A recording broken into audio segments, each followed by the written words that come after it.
그 다음에 일어나는 일들은 그 다음에 걱정하셔라. 맞아요. 네, 고민만 하면 아무 일이 일어나지 않습니다. 맞아요. 지금 나에게 뭐 돈을 100만 원, 200만 원 더 주는 그런 곳에 가기보다 내가 이걸 했을 때 뭘 얻을 수 있고 이거를 하면은 다음에 어디로 옮길 수 있을 것 같고 요즘은 평생 직장이란 얘기 안 하잖아요.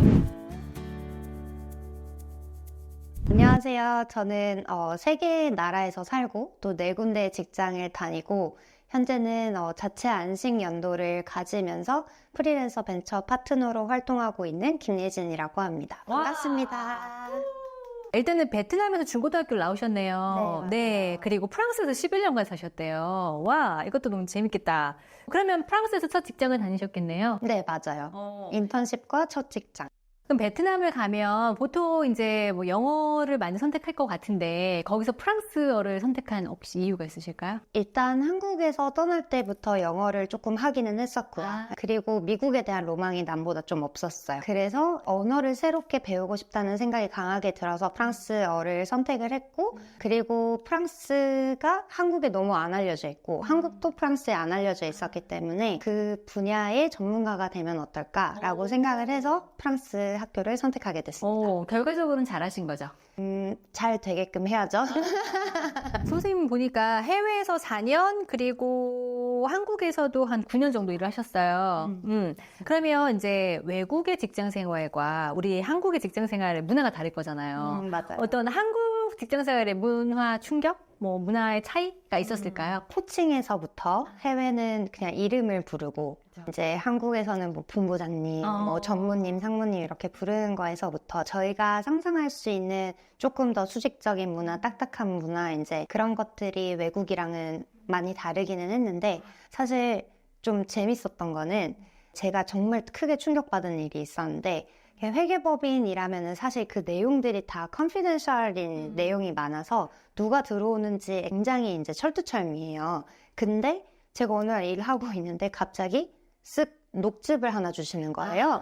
녹즙 아주머니가 회사에 들어와 계셔서 그냥 막 이렇게 활개를 치고 다니시고 그리고 구두 닦는 아저씨. 구두 닦는 아저씨가 막 이렇게 왔다 갔다 하시는데 저는 그게 너무 놀라웠어요. 아무나 쉽게 들어오지 못하는데 그들은 되게 자유 프리패스 같은 느낌? 그러니까요. 이거 한국에서밖에 못 보는 거다 이렇게 생각했어요. 맞아요. 녹즙 아주머니 아직도 다니시는군요.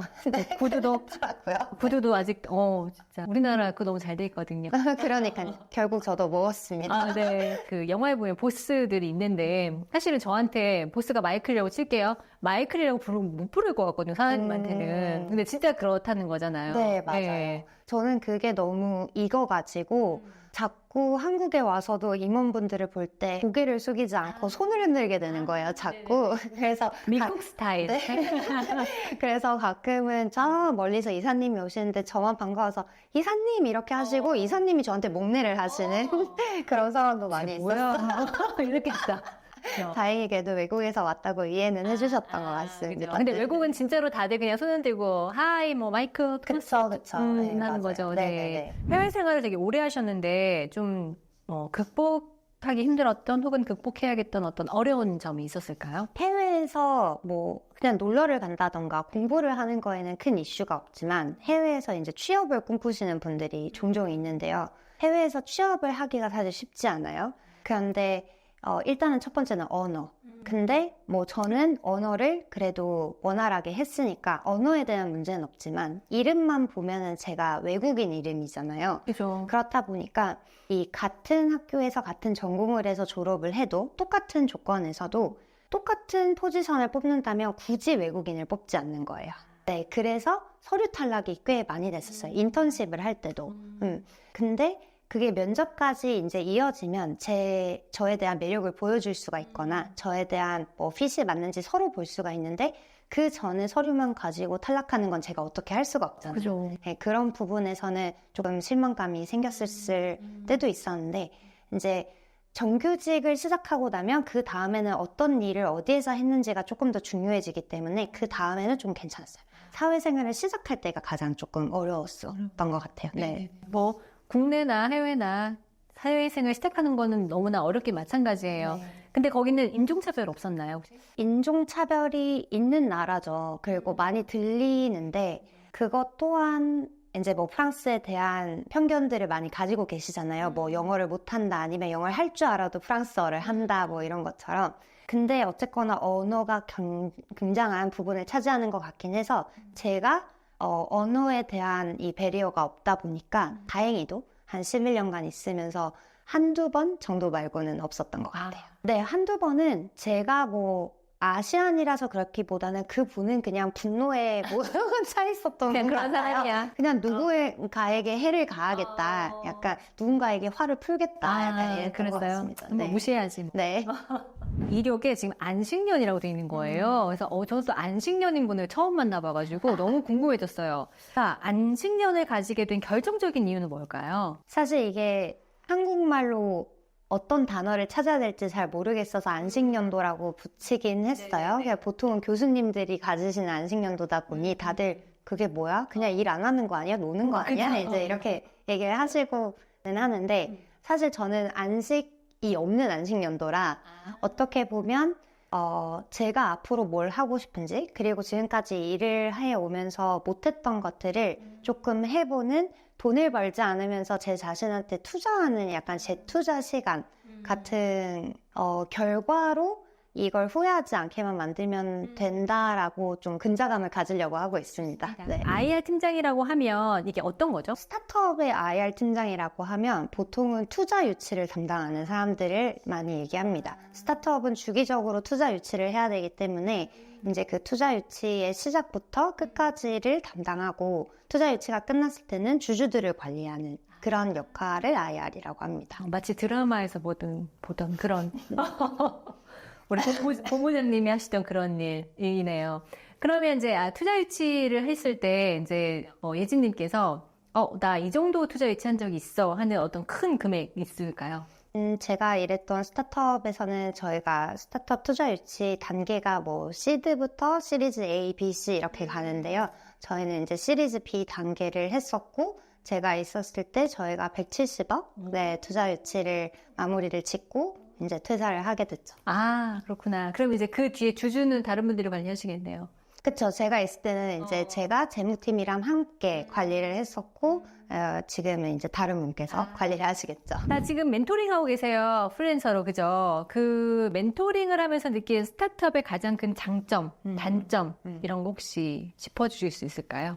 일단 스타트업의 가장 큰 장점은 한 가지 일을 하지 않고 좀 다양한 일을 할 수 있다. 여러 범위의 일을 넓게 할 수 있고, 그리고 내가 만들어 나간다는 어떤 성취감? 그런 게 생기고요. 그리고 절대 빼놓을 수 없는 건 만약에 이 스타트업이 크게 성장을 했을 때 저에게 돌아오는 금전적인 보상. 네. 따로 있어요? 월급만 받는 계약을 했다면 따로는 없지만 보통 스타트업은 초기에 들어가면 뭐 지분을 받는다거나 아니면은 스톡 옵션을 받는 경우가 있기 때문에 네네네. 그 스톡 옵션을 만약에 회사가 크게 성장하면 그걸 나중에 현금화하면 기업에만 쭉 다녔을 때와는 비교할 수 없는 금액이 돌아오게 되죠. 그걸 보고 가시는 분들도 많으시고요. 네네. 그러면 이제 가장 크게 받으셨던 금액은 어느 정도일까요? 저는 사실 아직 받지 못했어요. 왜냐하면 제가 스타트업 경험을 한번 하고 그 회사가 그만큼의 성장을 이뤄서 현금화하려면 사실 굉장히 오랜 기간이 걸리는데 저는 이제 펀드레이징을 끝내주고 투자 유치를 끝내주고 퇴사를 했었기 때문에 그걸 실현할 수 있는 단계까지는 가지 못했어요. 그래서 제가 나올 때 당연히 고민하는 게 과연 여기에 더 있으면서 그 이익을 실현할 때까지 있는 게 맞는 것인가 아니면은 내가 지금 이 타이밍에 다른 걸 하는 게 맞는 것인가도 이제 고민 포인트에 들어가는 거죠. 그렇겠네요. 그러면 단점은요? 단점은 예상했던 것보다도 더 아무것도 없다, 회사에.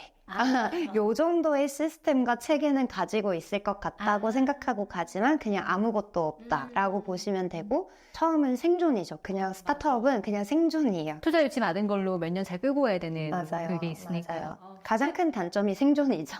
숙제가 많을 것 같아요. 일도 지금 4개의 직장을 다니셨어요. 각각 다른 분야에서 일하게 된 계기가 혹시 있으세요? 뭔가 이게 되게 달라 보이기는 하지만 실제로는 다 연관이 돼 있는 일들이에요. 그렇다 보니까 이제 매번 제가 가지고 있는 기존 역량에서 뭐 어떤 걸 붙였을 때 좀 더 경쟁력이 있을까? 어떤 경험을 했을 때 내 프로필이 좀 더 매력적으로 보일 수 있을까? 그런 거를 매번 생각하면서 이직을 했던 것 같아요. 하지만 일단 좀 적극적인 많은 이직을 할 수 있었던 이유는 기본적으로 제 생각이 한 30대까지는 좀 꾸준히 성장을 해야 된다. 그리고 계속해서 성장을 하지 않으면 내 자신의 시장 가치를 올리기가 좀 힘들다. 그런 생각을 해서 30대까지는 좀 적극적으로 이동을 하는 거를 생각을 했었습니다. 그러면 선생님의 이제 다양한 경력이 있잖아요. 네. 그걸 통틀어서 회사를 4번 정도 이제 갈아타셨기 때문에 사람들에게 이제 전하고 싶은 어떤 얘기가 있을까요? 정말 중요하다고 생각되는 한 가지는요.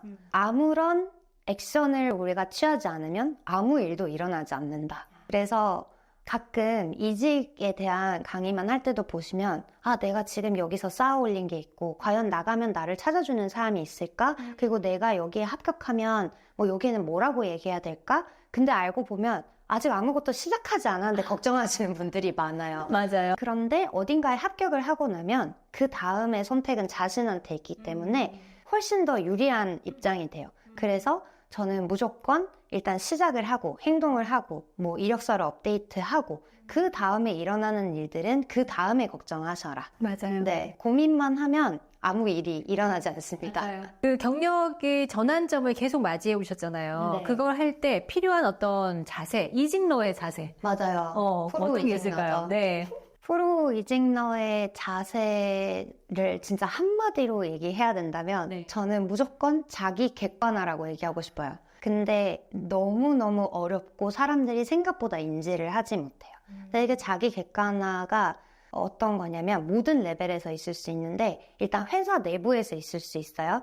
내가 지금 차장이면 차장 이 안에서 나는 어떠한 입지를 갖고 있는가를 객관적으로 보기 쉽지 않죠. 그리고 내가 과연 이 안에서 레벨을 올라가서 임원을 할 수 있는 가능성이 있는지 그런 또 장점이 있는지 나는 그걸 하고 싶은지 이런 것들을 되게 제3자를 바라보듯이 객관화가 일단 되어야 되고 그리고 외부의 관점으로도 자기 객관화가 돼야 되는 건 외부에서 나라는 사람을 봤을 때 시장 가치를 어떻게 쳐주는지 과연 다른 데서 데리고 가고 싶은 프로필인지 아닌지 그런 객관화가 가끔은 굉장히 냉정할 수도 있지만 그게 돼야 저는 이직을 하고 싶은데 외부에서는 나를 매력적으로 보지 않아. 그러면은 나는 뭐를 준비해서 매력적으로 보여야 될까라는 넥스트 스텝이 나오는데 그 객관화가 선제적으로 되지 않으면 준비에 대한 방향을 세울 수가 없는 것 같아요. 네. 자기 객관화. 너무 좋은 얘기인데요.